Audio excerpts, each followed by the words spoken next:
Kalau disingkat kita Disdik, kalau di sana disingkat ada yang singkat Dispora, ada Dispo, ada Dispo, ada yang Disko, ada yang menyebut Disko karena kepemudaan.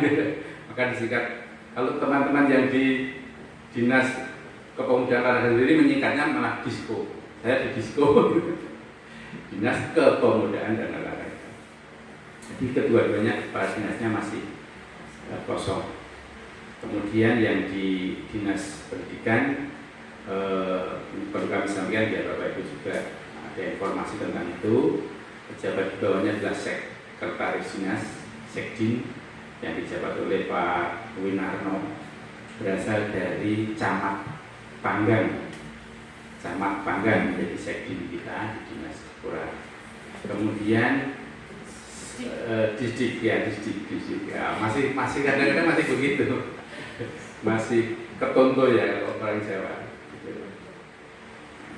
Kemudian mempunyai 5 organ di Disdik, yaitu sekretariat itu pimpinannya ya Sekdin tadi.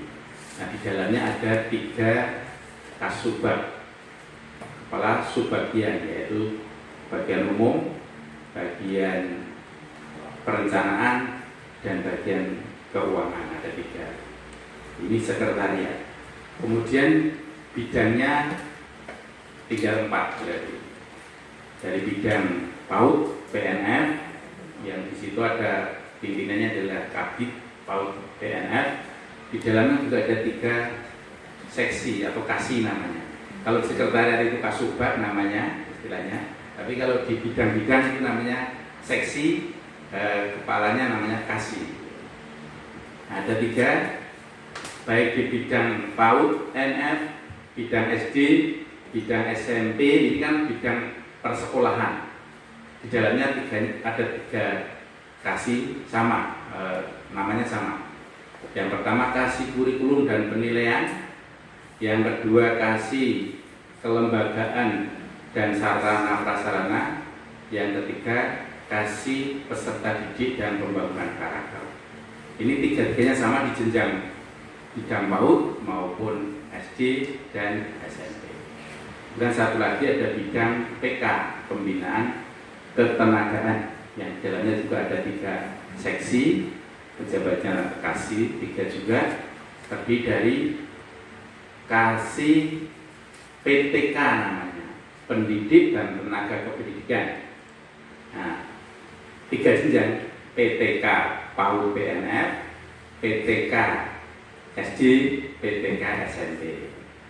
Jadi bidang pembinaan ketenagaan atau bidang PK itu memang tugasnya khusus mengurusi PTK, pendidik dan tenaga kependidikannya, guru, kepala sekolah, TU di sekolah, kemudian pengawas, kemudian pejabat fungsional lainnya seperti pustakawan, itu kan ada fungsional pustakawan, itu juga menjadi ketugasan bidang PK. Jadi struktur kelembagaan kita sekarang di dinas ada 1 sekretariat dan 4 bidang. Kalau dulu 5 bidang, sekarang 4 bidang. Itu terkait dengan kelembagaan Bapak Ibu. Maka mari kita mulai membiasakan diri untuk tidak ketonto lagi. Kalau ngetik-ngetik ya, yang buat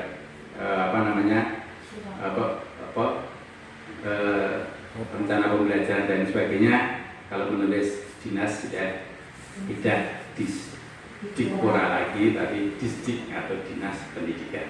Ini kadang-kadang kita biasanya lama menghilangkan itu atau merubah itu. Seperti tahun itu juga ya, kita sudah 22 uji bertonton buat tahunnya 2021, sudah di Januari masih bulan-bulan tahun sebelumnya Desember dan sebagainya. Nah itu mari sekarang kita biasakan bahwa kelembagaan kita sudah berubah. Kemudian yang berikutnya Bapak Ibu, sesuai dengan tujuan kami untuk melakukan konsolidasi, kemudian koordinasi, kemudian ngaruki dan berkoordinasi di antara keluarga besar Dinas Pendidikan, kami menyampaikan beberapa catatan untuk bisa mari kita sama-sama implementasikan di sekolah ini terkait dengan pembinaan kesiswaan. Yang ini mengait dengan tugas saya. Saya pindah ke bidang SMP itu baru tanggal 4 kemarin. Jadi sebelumnya saya di sekretariat di Subak Perencanaan selama 3 tahun.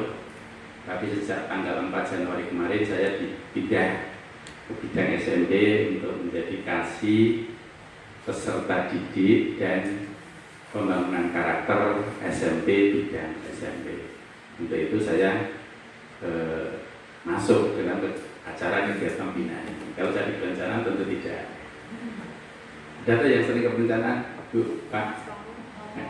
Ya. Nah, Bapak Ibu, mari kita setelah sekian lama anak didik kita tidak kambun, ya, tidak kambun sekolahan. Tentu Bapak Ibu menyadari pula bahwa sekian lama pula anak itu lepas kontrol, lepas kendali, minim kontrol, minim kembali dari Bapak Ibu gurunya.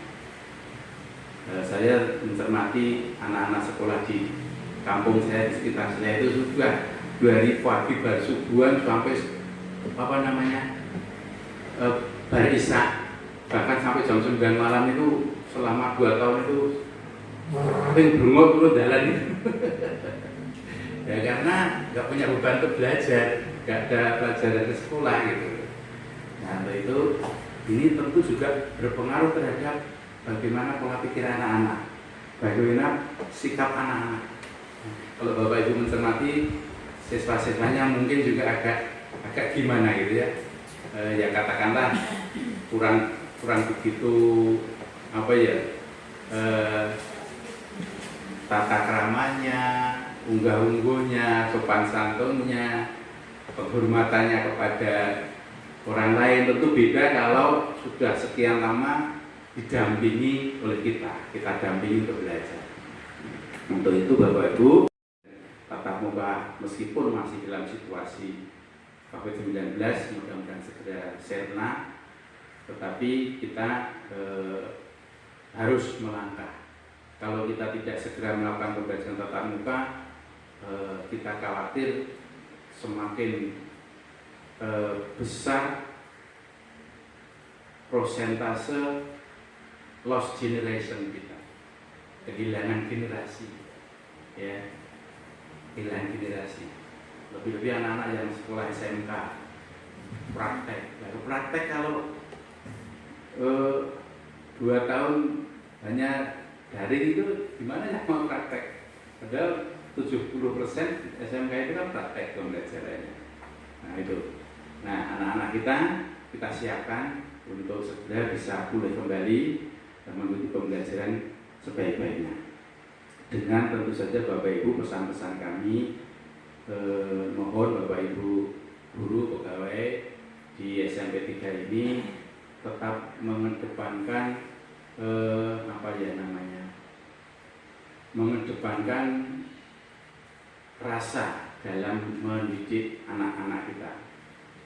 Jangan sampai meskipun anak-anak kita setelah sekian lama itu lepas dari genggaman kita, lepas dari bimbingan kita, lalu agak pola sedikit, agak nyeleneh sedikit, agak tidak sopan sedikit, mohon Bapak Ibu bisa betul-betul memaklumi itu, memahami itu, kemudian digiring kembali untuk kembali sebagaimana mestinya menjadi anak yang sopan, santun, tertib, disiplin, semangat dan lain sebagainya.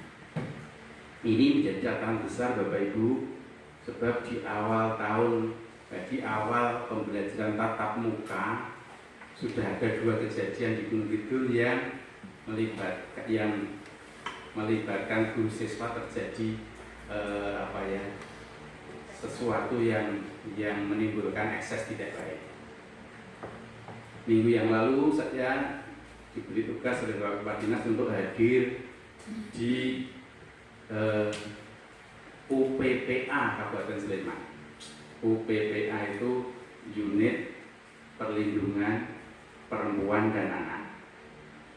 Saya melihat di sebuah surat itu kok di Sleman ini undangan mediasi orang tua siswa dengan guru, gitu. Kok di Sleman, ternyata setelah saya ikut rapat di sana, ternyata ada seorang siswa yang alamatnya tinggalnya di Sleman, alamat orang tuanya, tetapi dia sekolah di Gunung Kidul. Ya, kebetulan sekolahnya ada asrama gitu, ada pondoknya gitu. Dan di situ terjadi bahasa kasarnya yang entah apa ya, bullying ataukah perundungan ataukah perlakuan tidak mengenakan atau apa saja. Yang jelas itu dilakukan oleh guru terhadap siswa.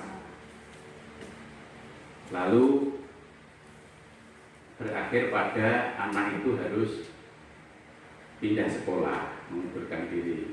Lah orang tuanya melapor karena rumahnya Sleman, lapornya di UPPA Kabupaten Sleman. Yang diundang Kepala Dinas Gunung Kidul,